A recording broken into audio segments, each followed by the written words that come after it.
Sepertinya waktu sudah menunjukkan pukul 13.35. Izin untuk kita mulai saja acaranya ya Bapak Ibu. Sebelumnya izin memperkenalkan diri saya dengan Ian dari tim Investor Relation, tim ATBK, yang akan membantu acara analyst meeting kita siang ini. Baik, bismillah. Yang kami hormati Bapak Nur Adi selaku Direktur Operasi dan Produksi Perseroan, dan yang kami hormati Ibu Vina Eliani selaku Direktur Keuangan dan Manajemen Risiko Perseroan, serta yang kami hormati Bapak Randy selaku PGS Sekretaris Perusahaan, tim internal perseroan, serta Bapak Ibu analis dari berbagai sekuritas atau aset manajemen. Assalamualaikum warahmatullahi wabarakatuh, salam sejahtera, salam sehat untuk kita semua.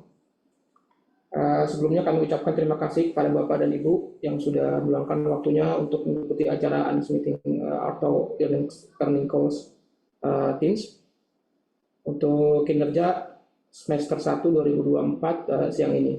Dan kami mohon maaf atas perubahan jadwal jam yang terjadi menjadi 13.30 waktu Indonesia Barat dari sebelumnya jam 14.00 karena kan ada agenda lain dari direksi sore ini.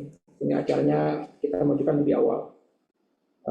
Bapak dan Ibu mungkin sebelumnya sudah mengetahui kinerja perseroan semester 1 2024 yang bisa dilihat dari kerja keuangan melalui informasi laporan keuangan yang sudah dirilis beserta press release-nya juga disampaikan di website IDX, website perseroan, mungkin di Bloomberg juga sudah ada, aplikasi-aplikasi sekuritas maupun media online lainnya.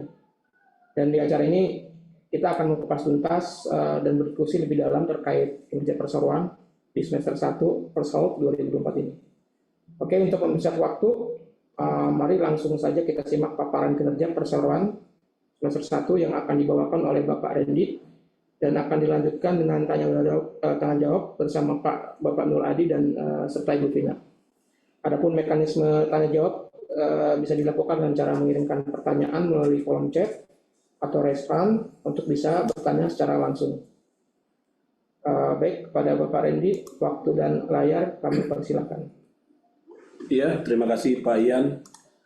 Selamat siang Bapak Ibu rekan analis yang kami hormati dan banggakan, Bapak Nur Adi sebagai Dirop dan juga Bu Vina sebagai Dirku dan Manajemen Risiko. Teman-teman analis, siang ini kami akan coba memaparkan kinerja perseroan semester 1 tahun 2024. Sedikit kami juga akan menyampaikan tentang perusahaan, yaitu visi misi perusahaan. Perseroan memiliki visi untuk menjadi perusahaan yang terkemuka di dunia, perusahaan pertama yang terkemuka di dunia yang ramah lingkungan, dan juga mempunyai misi membangun sumber daya yang tangguh, unggul, dan bermartabat, juga melaksanakan tata kelola yang penambangan yang baik dan benar, dan mengoptimalkan nilai perusahaan dan kontribusi terhadap pemegang saham. Bapak Ibu rekan analis, kami menyampaikan jejak langkah perseroan. Mungkin ada yang analis-analis yang baru, kami juga sampaikan bahwa kami bagi menjadi 4 fase. Di tahun 1700-an itu ditemukannya timah, kemudian di fase tahun 1800-an berdiri perusahaan Belanda dalam hal pengolahan tambang timah, dan masuk ke fase selanjutnya di tahun 1900-an. Di sini kemudian dilakukan nasionalisasi perusahaan timah Belanda menjadi perusahaan tambang timah milik Indonesia. Dan pada periode 1900-an, maka 1995 PT Timah menjadi perusahaan go public. Selanjutnya untuk fase di tahun 2000-an, 2007 PT Timah masuk ke bisnis hilirisasi dalam bentuk tin solder dan tin chemical. Kemudian juga 2014, seperti yang di layar, PT Timah membentuk beberapa anak perusahaan yang berbasis kompetensi. Kemudian juga di 2017, perseroan bergabung menjadi dalam satu grup MindID, dan di 2017 PT Timah melakukan penerbitan obligasi dan suku. Pada fase 2018, PT Timah juga mengadopsi teknologi baru borehole mining untuk menjawab tentang bagaimana pertambangan yang lebih ramah terhadap lingkungan. Bapak Ibu rekan analis, 2019 PT Timah melakukan penerapan teknologi foaming furnace untuk peleburan tin slag, dan juga 2020 perseroan melakukan divestasi Indometal Corporation kepada MindID, dan juga PT SBT kepada PT Pertamina Bina Medica yang dikenal dengan IHC. Kemudian 2021 juga perseroan melakukan buyback sebagian obligasi dan suku. Untuk periode 2022 perseroan melakukan penerbitan MTN dan juga melakukan commissioning untuk OSMEP, dan 2023 melakukan operasional untuk OSMEP.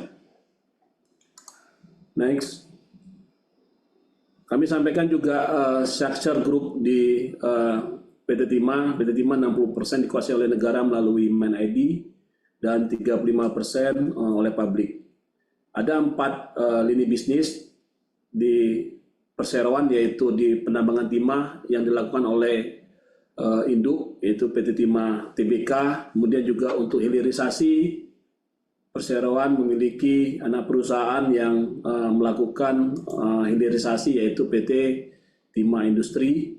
Ini beradanya di Cilegon. Kemudian juga ada penambangan yang berbasis non timah. Itu ada beberapa anak perusahaan, yaitu batubara di Kalimantan dengan TAJ, dan ada beberapa subsidiary yang lainnya. Kemudian untuk bisnis berbasis kompetensinya ada beberapa subsidiary, yaitu PT DAK untuk galangan, kemudian juga propertinya ada PT TKPP. Untuk terkait dengan agro kita punya PT TAM, dan ada beberapa juga perusahaan yang merupakan entitas dari secara tidak langsung dan juga asosiasi, yaitu di Pertalite, IHC, dan juga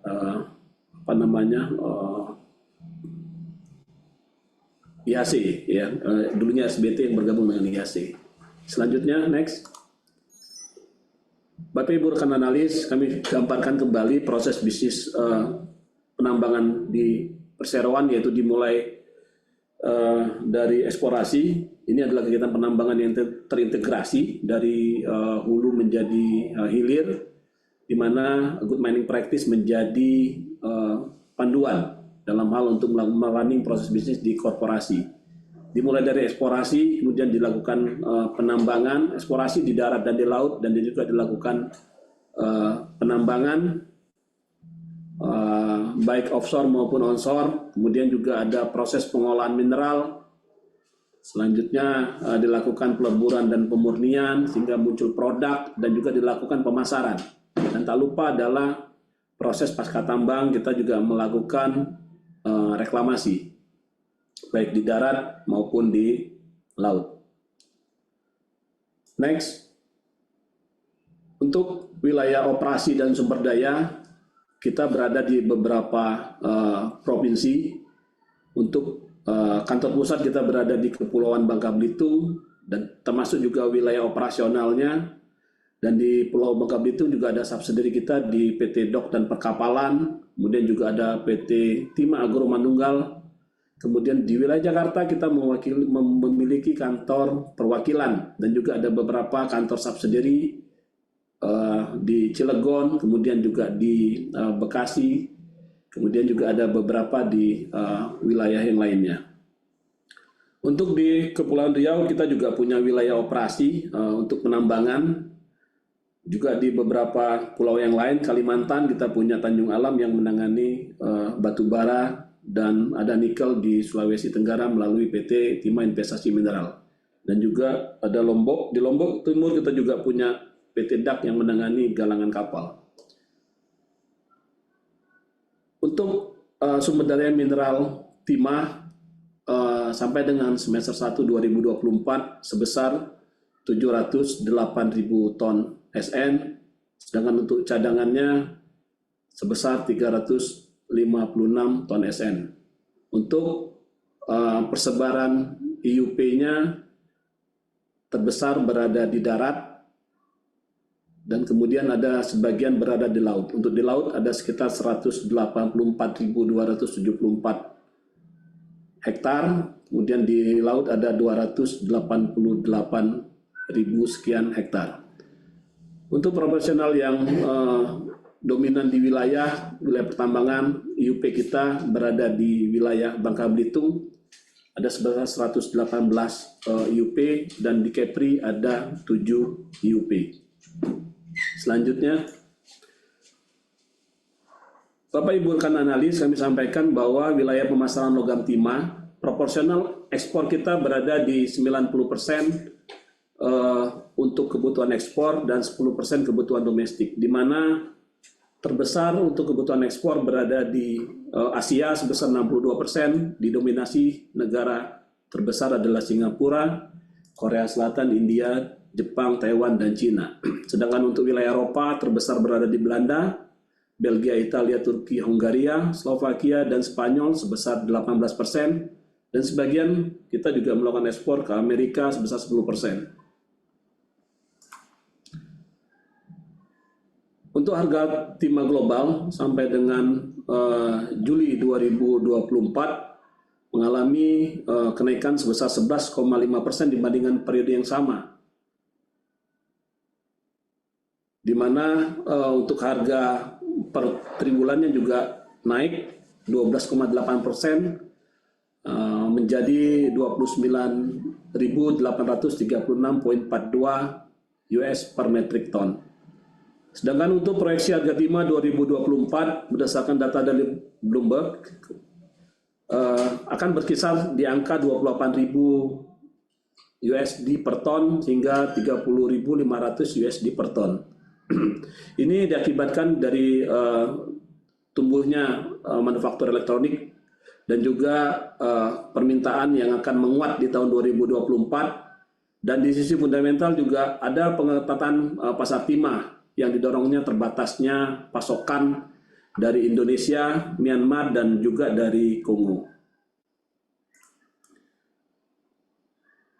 Untuk aplikasi penggunaan logam timah global dominan, kami masih memiliki data tahun 2022. Total konsumsi logam timah global itu berada di 3.709,7 ribu ton.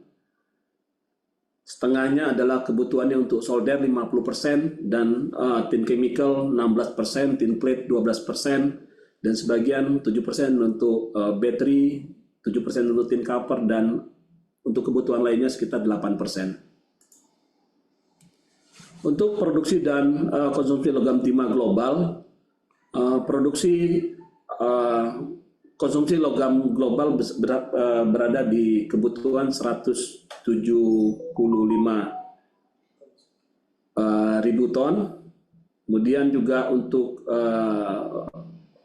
produksinya 169.000 ton, dan PT Timah untuk ekspor sebesar 7.800 ton sampai dengan semester 1 tahun 2024. Antara kebutuhan konsumsi dan produksi masih ada gap kekurangan kebutuhan supply sebesar kurang lebih di 4%. Bapak Ibu rekan analis, untuk kinerja operasi dan keuangan sampai dengan semester 1 tahun 2024, alhamdulillah PT Timah mengalami kenaikan produksi biji sebesar 32% year on year dibandingkan dengan periode yang sama tahun 2023 menjadi 10.250.000 ton SN. Berikutnya juga dengan produksi logam timah mengalami kenaikan 19% year on year menjadi 9.675, dan juga penjualan logam timah mengalami sedikit penurunan yang relatif sama dibandingkan dengan tahun 2023, berada di 8.299 metrik ton. Itu selisihnya hanya 8 atau 7 ton gitu ya. Jadi relatif sama. Selanjutnya untuk harga jual rata-rata logam timah mengalami kenaikan di semester 1 sampai dengan semester 1 tahun 2024 sebesar 13%, di mana harga menjadi 30.397 USD per metric ton. Berikut juga dengan cash cost, perusahaan mengalami penurunan 18% dibandingkan dengan tahun sebelumnya. Ini diakibatkan dari banyak efisiensi yang dilakukan di perusahaan, sehingga nilai cash cost kita turun menjadi 17.743 USD per metric ton. Selanjutnya untuk aset mengalami kenaikan 13% dibandingkan dengan tahun fiskal sebelumnya, di mana sebelumnya 12.853 dan nilai aset kita naik menjadi 13.250 miliar rupiah. Untuk liabilitas kita mengalami penurunan 2%, di mana sebelumnya pada tahun fiskal sebelumnya 6.611 menjadi 6.478 miliar rupiah. Begitu juga dengan ekuitas kita mengalami kenaikan 8% dibandingkan dengan tahun sebelumnya 2023 menjadi 6.773 miliar rupiah.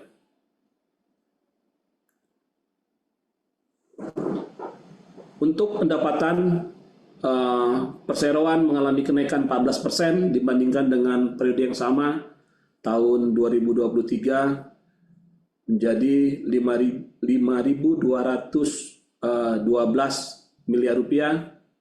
Sedangkan untuk EBITDA kita juga mengalami kenaikan 127% year on year menjadi 1.210 dibandingkan dengan periode yang sama di tahun sebelumnya sebesar 534 miliar rupiah.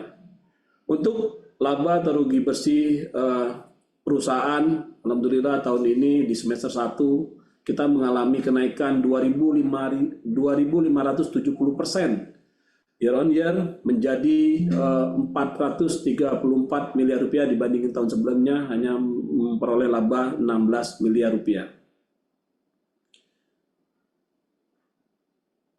Selanjutnya untuk arus kas dan aktivitas operasi sampai dengan semester 1 2024 kita mengalami kenaikan 51% year on year dibandingkan dengan periode yang sama menjadi 890 miliar rupiah. Bapak Ibu rekan analis, di interest bearing debt-nya kita mengalami penurunan kurang lebih 13% dibandingkan dengan tahun sebelumnya menjadi 3.032 miliar rupiah, di mana yang dominan turun adalah di bank loan, sebelumnya 2.055 menjadi 1.600 miliar rupiah. Bapak Ibu juga kami sampaikan bahwa di Agustus kita juga telah melakukan pelunasan untuk MTN yang ini mengakibatkan bond debt-nya juga nanti akan turun. Next, untuk komitmen terhadap ESG, perseroan juga melaksanakan kegiatan-kegiatan yang terkait dengan ESG di bidang lingkungan. Perseroan melakukan reklamasi baik di darat dan di laut dengan melakukan revegetasi atau penanaman tanaman-tanaman yang fast growing, juga ada tanaman buah dan juga ada tanaman perkebunan. Sedangkan untuk reklamasi di laut, perseroan melakukan restocking kepiting, bakau, kemudian juga pembuatan artificial reef, kemudian juga melakukan pembangunan infrastruktur untuk penahan abrasi di pesisir, serta kita juga melakukan program-program restocking cumi dan juga penanaman mangrove. Untuk efisiensi sumber daya, perseroan telah berhasil menurunkan emisi gas rumah kaca sebesar 43.446 ton CO2. Untuk konservasi keanekaragaman hayati, perseroan melakukan konservasi biota di darat Bangka, Belitung, dan Kundur. Kundur ini Kepri, serta juga ada konservasi untuk biota laut di Bangka dan di Kundur. Untuk program inovasi ekososialnya di Kundur, perusahaan melakukan polikultura terpadu, sedangkan di Bangka perusahaan melakukan pertanian terpadu di Bangka dan di Belitung.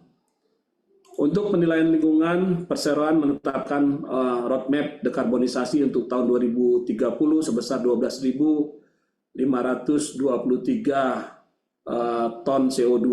Kemudian juga untuk penilaian siklus hidup, perseroan juga menargetkan 3,8 ton CO2 per metrik ton.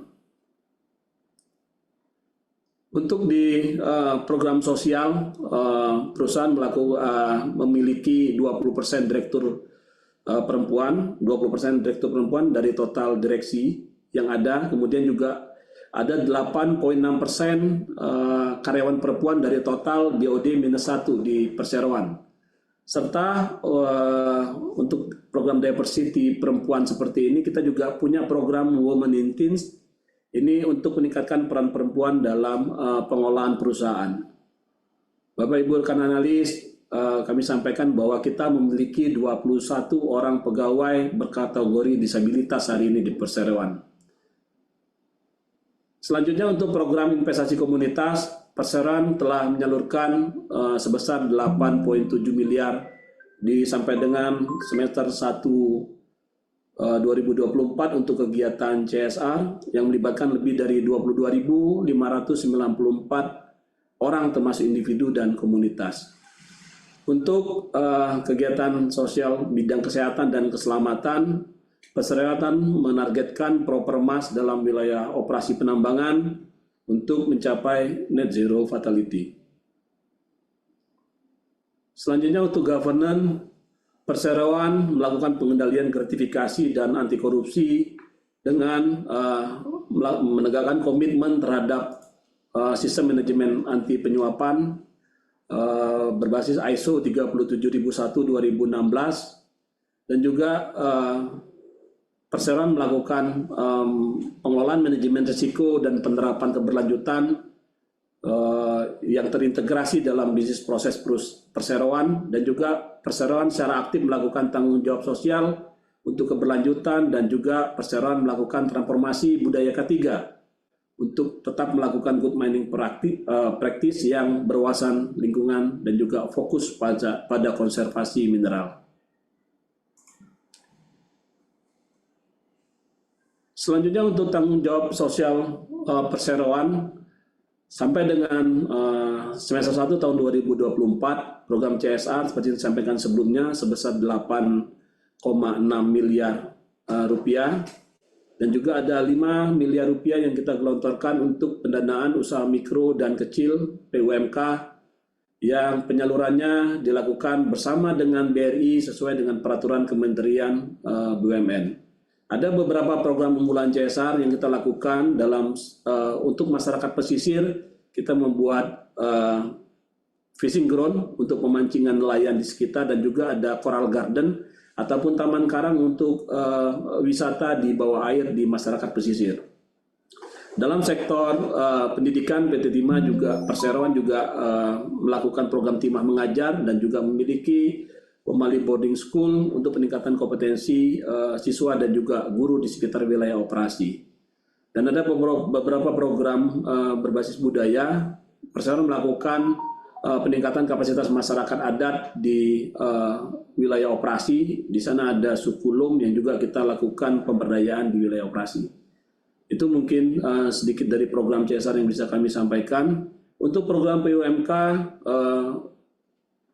kita juga melakukan peningkatan kompetensi dan peningkatan kapasitas UMK, di mana diukur dengan mitra binaan yang bisa naik kelas. Kita punya target di 2024 sebanyak 20, dan sampai dengan semester 1 kita telah mencapai 50%, di mana 10 mitra binaan sudah masuk kategori mitra binaan naik kelas.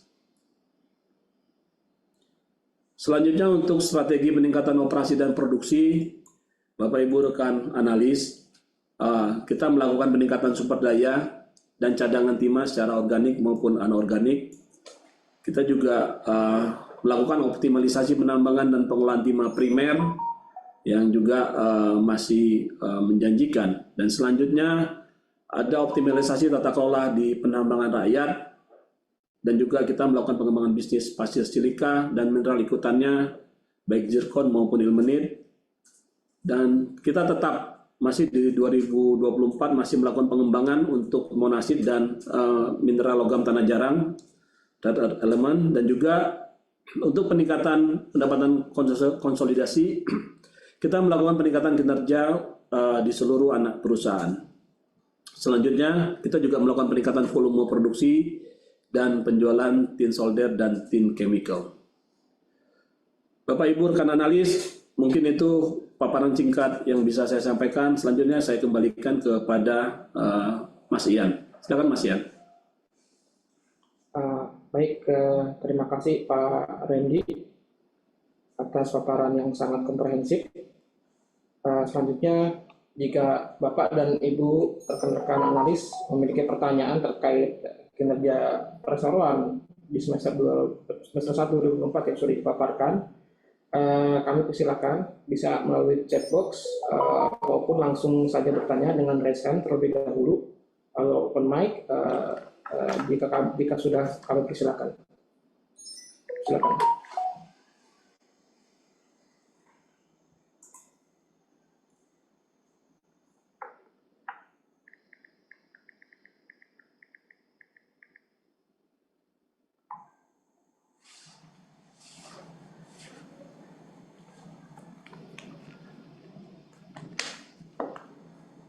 Baik, di sini sudah ada pertanyaan di kolom chat dari Pak Timothy, BRI dan Areksa. Ini adalah bagaimana outlook cash cost di 9 month kuartal ketiga dengan kembali beroperasinya Ausmelt. Mungkin pertanyaan ini Bu Pina berkenan untuk menjawabnya. Baik, terima kasih Pak Dian dan Pak Timothy atas pertanyaannya. Jadi memang per Agustus tadi, tepatnya tanggal 18 Agustus, kami mulai mengoperasikan kembali Ausmelt yang sempat berhenti dikarenakan adanya kerusakan di dinding tanur. Nah, di semester 1 tahun 2024, untuk cash cost sampai dengan logam berada di kisaran 17.000 sampai dengan 18.000 dolar per ton sampai dengan logam. Di kuartal 3 kami perkirakan dari sisi cash cost logam masih berada di kisaran yang sama, 17 sampai dengan 18.000, karena di kuartal 3 Ausmelt memang baru berjalan secara optimal 1 bulan saja, Pak. Jadi di Agustus ini hanya 10 hari dan di September baru full 30 hari. Namun kami perkirakan nanti di akhir tahun akan ada penurunan cash cost dengan beroperasinya Ausmelt nanti yang optimal di kuartal keempat 2024. Demikian Pak Timothy.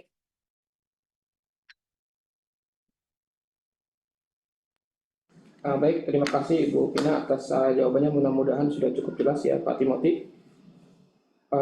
Selanjutnya dari Pak Martin Nathaniel dari Trimegah Sekuritas. Pertanyaannya adalah bagaimana outlook untuk cash cost dan produksi volume logam timah di semester 2 2024 serta outlook di cash cost dan produksi volumenya di tahun 2025. Apakah ada revisi peningkatan atau pengurangan dari angka 20.000 ton yang sudah ditargetkan di 2024? Dan apakah ada peningkatan untuk production volume 2025? Mungkin untuk pertanyaan ini terkait cash cost bisa dijawab oleh Ibu Vina jika berkenan. Yang ditanyakan tadi cash cost per kapan Pak Dian? Outlook cash cost semester 2 dan 2024 serta 2025. 2024 ya? Iya, semester 2. Semester 2 kami perkirakan kurang lebih besarannya akan sama dengan di semester 1, namun akan ada penurunan di kuartal keempat Pak Martin ya. Namun Pembangkit. besarannya berapa, kita sedang memperhitungkan kembali karena memang Osmelt baru jalan kembali selama beberapa hari di bulan Agustus ini. Baik, terima kasih Bu Pina, mudah-mudahan cukup jelas dari Pak Martin. Dan satu lagi terkait dengan eh, target untuk produksi ya.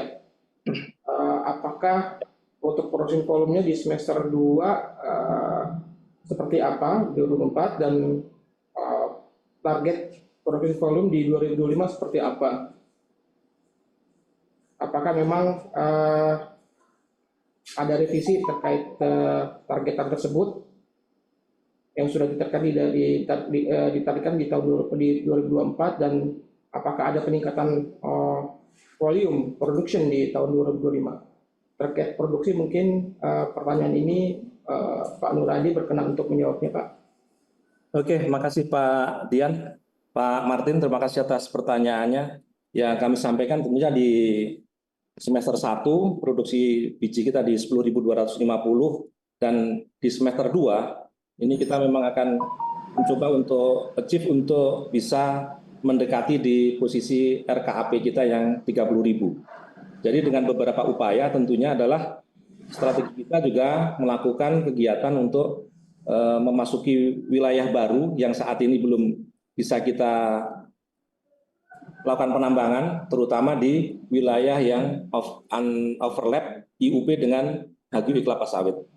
Beberapa wilayah di Belitung, di Bangka Induk, dan di Bangka Barat sudah kita mulai di Q2, dan ini tentunya akan berlanjut sampai dengan semester 2 nantinya.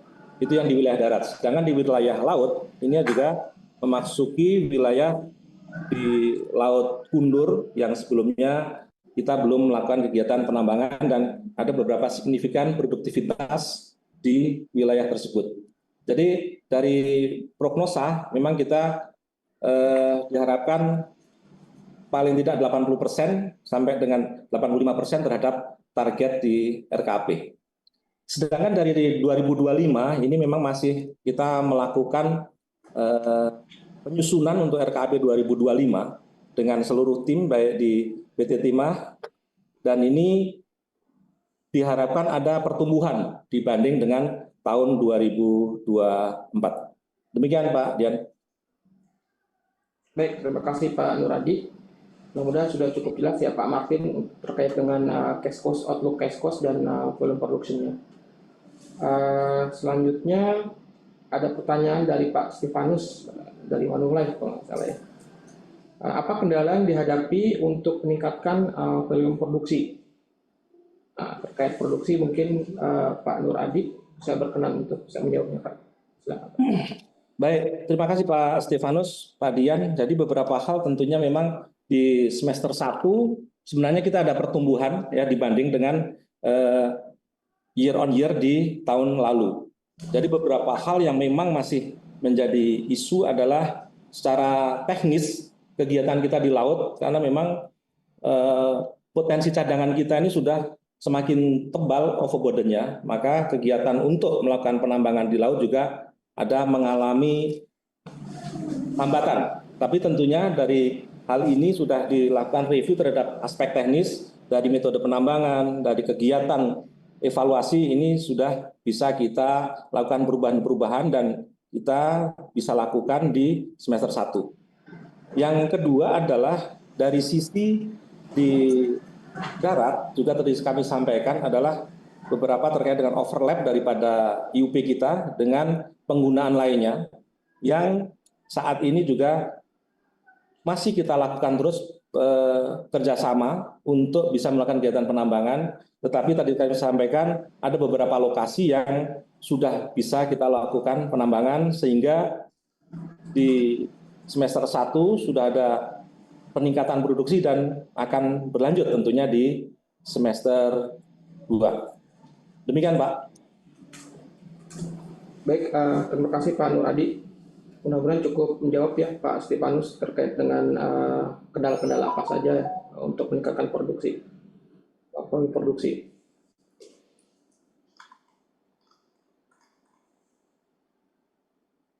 Oke. di kolom chat sudah tidak ada pertanyaan. Mungkin dari Bapak dan Ibu, jika ada pertanyaan lagi silakan untuk dikirimkan melalui chat box atau langsung raise hand dan open mic. Silakan.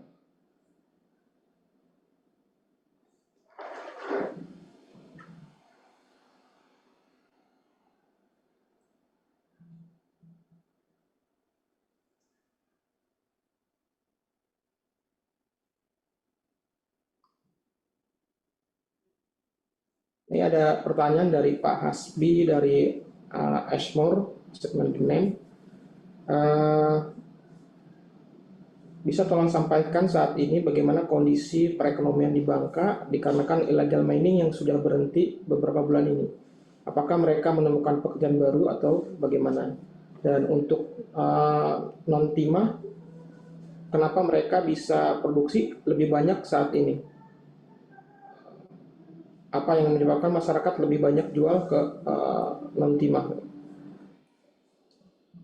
Maksudnya ini semester swasta kali ya Pak Hasbi ya? Oke, ya jadi intinya kenapa untuk yang semester swasta bisa memproduksi lebih banyak dan apa yang menyebabkan masyarakat lebih banyak jual ke semester swasta daripada ke tin sendiri. Terkait hal ini mungkin relevan dengan Pak Nur Adi, mungkin bisa berkenan untuk bisa menjawabnya Pak Nur. Baik Pak Hasbi, yang pertama terkait dengan perekonomian. Jadi memang kalau kita membaca data statistik dari BPS di Provinsi Kepulauan Bangka Belitung memang mengalami penurunan. Jadi memang timah ataupun komoditi masih menjadi komoditi yang dominan mempengaruhi perekonomian.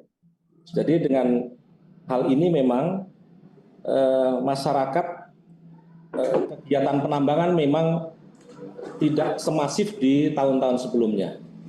Dan ini dari kegiatan ini tentunya juga mempengaruhi dari perekonomian di wilayah Bangka Belitung. Yang pertama, yang kedua dari aspek non-timah, memang Pak kami sampaikan bahwa smelter yang lain itu juga atau perusahaan yang juga terbit RKAB Pak.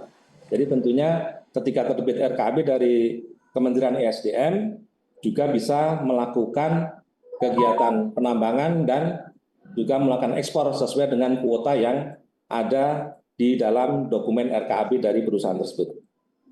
Demikian Pak.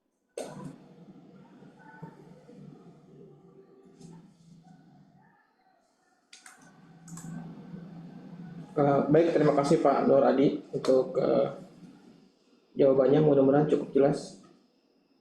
Berikutnya ada pertanyaan dari Bu Ayu.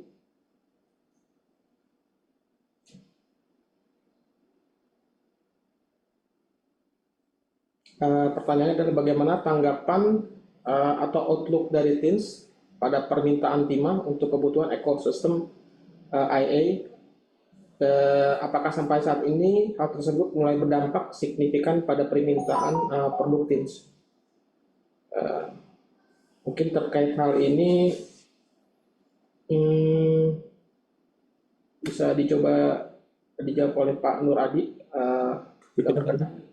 Ya, Bu Vina, yang akan menjawab Pak Dian. Iya, oke. Terima kasih Bu Ayu atas pertanyaannya. Jadi jika kami analisa, sebetulnya prospek bisnis timah di tahun 2024 ini sangat dipengaruhi oleh keseimbangan antara permintaan dan juga supply. Jadi dengan adanya penegakan dan juga perbaikan tata kelola penambangan di Indonesia, otomatis jumlah supply logam timah dari Indonesia turun jauh jika dibandingkan dengan tahun sebelumnya. Apalagi dari sisi Myanmar dan juga Kongo ada keterbatasan pasokan. Sehingga kami perkirakan di tahun 2024 ini harga akan bergerak naik. Yang mana sampai dengan saat ini dalam 1 bulan terakhir harga sudah bergerak di angka $32.000 per metric ton. Dan pengetatan supply dan juga permintaan ini akan semakin ketat dengan adanya peningkatan aktivitas manufaktur elektronik. Sehingga dengan adanya teknologi AI, kami perkirakan dari sisi permintaan akan jauh lebih tinggi, dan dengan adanya keterbatasan supply otomatis akan mendorong kenaikan harga. Demikian yang dapat saya sampaikan, Bu Ayu. Terima kasih. Baik, terima kasih Bu Pina. Mudah-mudahan cukup jelas jawabannya untuk Bu Ayu terkait ke permintaan timah ya, kebutuhan ekosistem AI. Selanjutnya di sini ada pertanyaan dari Pak Stefanus kembali terkait dengan RKAB timah yang sudah terbit, sudah berapa ton untuk total industrinya. Mungkin terkait RKAB bisa dicoba dijawab oleh Pak Nuradi. Silakan Pak. Baik Pak Dian, Pak Slamet ya. Pak Stefanus ya. Pak Stefanus, makasih. Jadi kalau timah RKAB timah ya Pak, untuk PT Timah. PT Timah ini adalah di 40.000, sedangkan yang di non timah ini tentunya ada data-data dari ESDM yang bisa menjawab pertanyaan tersebut, tetapi estimasinya kurang lebih sekitar 15.000 tahun 2024. Demikian Pak. Baik, terima kasih Pak Nuradi. Berikut jawaban terkait RKAB. Jadi memang privilege untuk angka total tersebut memang bisa disampaikan oleh Kementerian SDM ya Pak. Ya, betul. Selanjutnya ada pertanyaan dari Pak Timothy Bali. Sejak mulai kuartal ketiga 2023 penjualan terlihat lebih sedikit dibandingkan produksinya. Apakah ada kendala terkait penjualan? Mungkin terkait penjualan, pertanyaan terkait penjualan mungkin bisa dicoba dijawab oleh Ibu Pina, jika berkenan. Silakan Ibu. Atas pertanyaannya Pak Timothy. Jadi memang di kuartal ketiga, terutama di bulan Juli terjadi penurunan ekspor Pak dari PT Timah karena adanya implementasi Simbara Pak.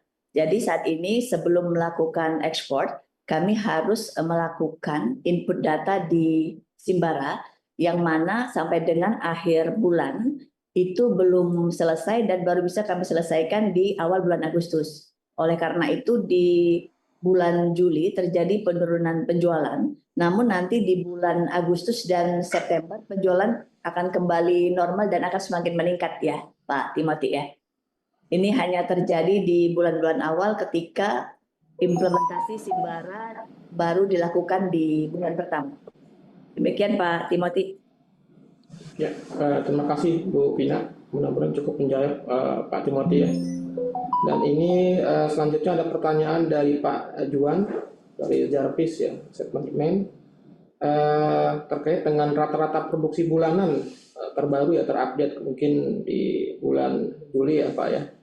Rata-rata produksi bulan Juli itu berapa ya gitu Pak ya. Mungkin terkait hal ini bisa dijawab oleh Pak Nuradi. Jika berkenan silakan Pak. Baik, Bapak, makasih atas pertanyaan. Jadi untuk di semester 2 rata-rata produksi bulanan kita forecastkan sekitar 2.000 sampai 2.500 per bulan. 2000 sampai 2000. Oke, baik. Cukup jelas ya Pak Juan. Terima kasih Pak Nuradi untuk jawabannya. Jadi rata-ratanya sekitar 2.000 sampai 2.500 di semester pertama ya. Oke, silakan Bapak dan Ibu jika ada pertanyaan kembali, silakan disampaikan di chat box atau bisa langsung raise hand.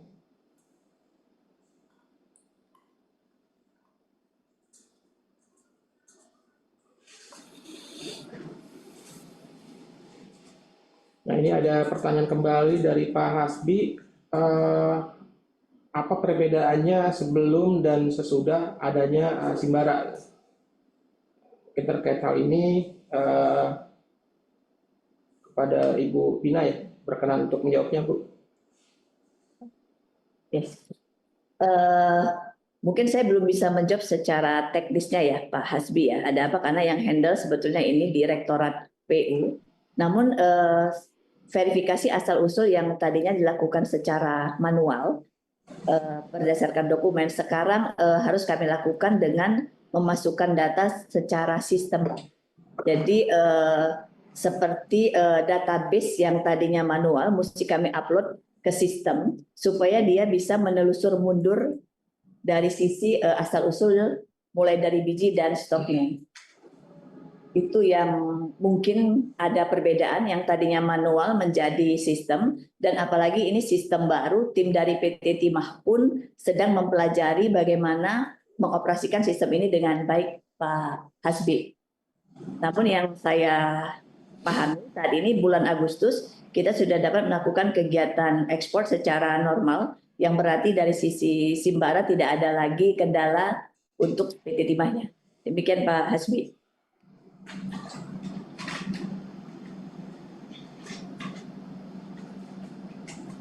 Oke, terima kasih Ibu Vina atas penjelasannya. Dan ini ada pertanyaan tambahan Bu, dari Pak Hasbi. Jika tidak disubmit di Simbara, apakah bisa menjual ke luar atau ekspor ya mungkin?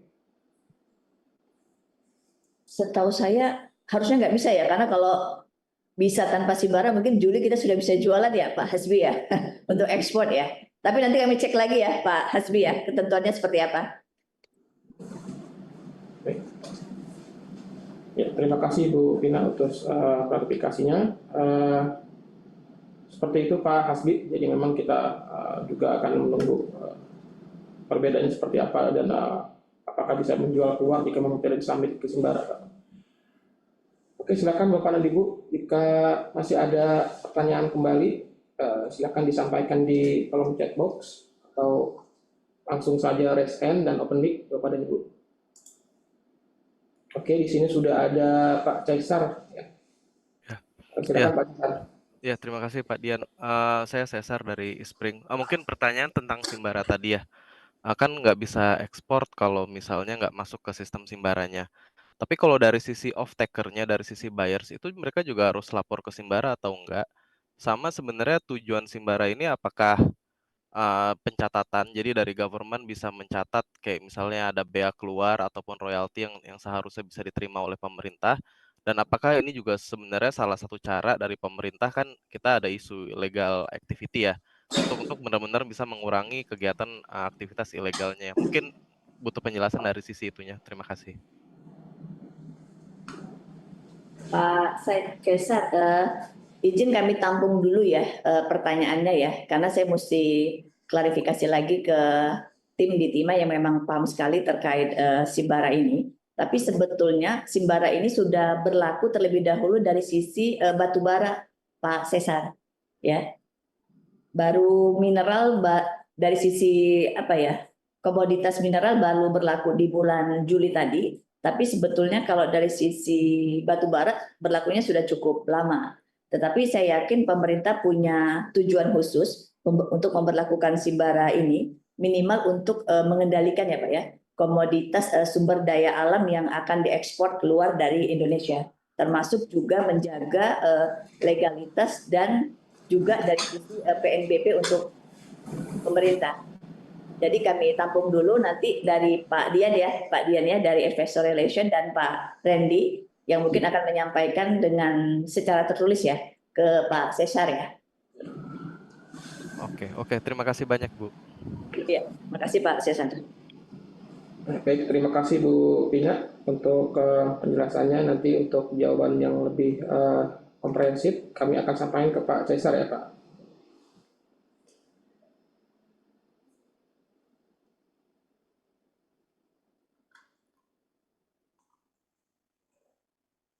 Oke, silakan Bapak dan Ibu rekan analis.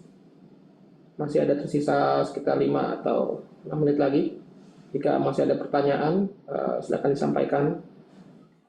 Selagi ada manajemen perseroan di sini, jadi bisa bertanya lebih langsung dan bisa menjawab lebih jelas.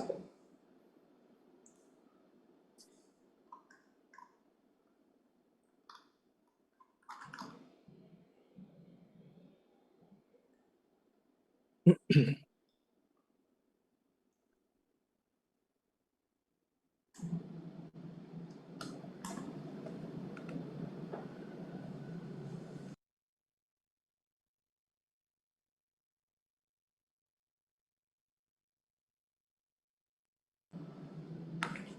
ini ada tambahan pertanyaan dari Pak Hasbi terkait melanjutkan Simbara ya Pak. Eh, apakah dengan adanya Simbara ini kemungkinan untuk illegal miners bisa kembali meningkat menjadi sangat kecil karena semua harus dilaporkan. Maksudnya mungkin karena adanya Simbara peluang untuk illegal miners menjadi kecil gitu ya Pak ya. Karena semua harus dilaporkan. Bagaimana menurut pandangan manajemen? Baik, untuk pertanyaan ini mungkin bisa Bu Vina berkenan untuk menjawab.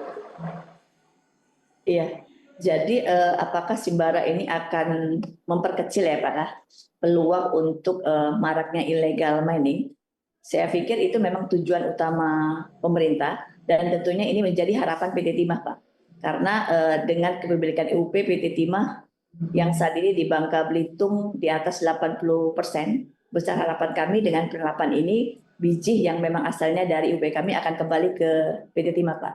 Demikian Pak Hasbi. Baik, terima kasih Ibu Vina. Mudah-mudahan cukup jelas ya Pak Hasbi terkait dengan implikasi Simbara terhadap illegal miners ini.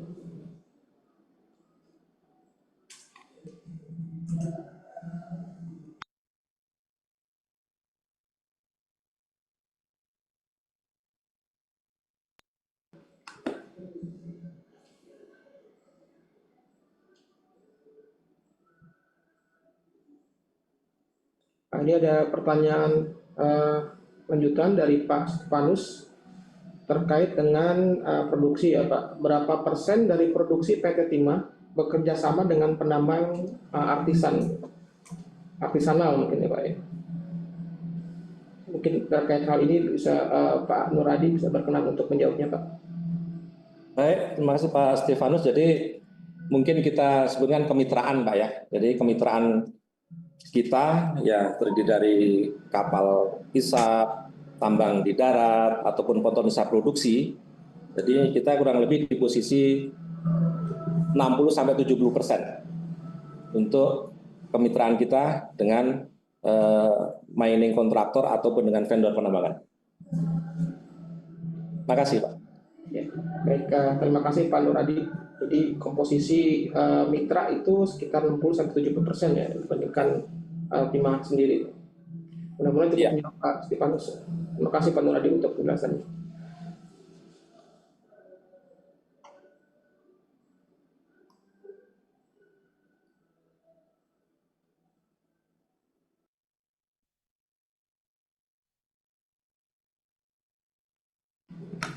Kalau jika tidak ada pertanyaan kembali, mungkin bisa kita close saja ya Bapak dan Ibu.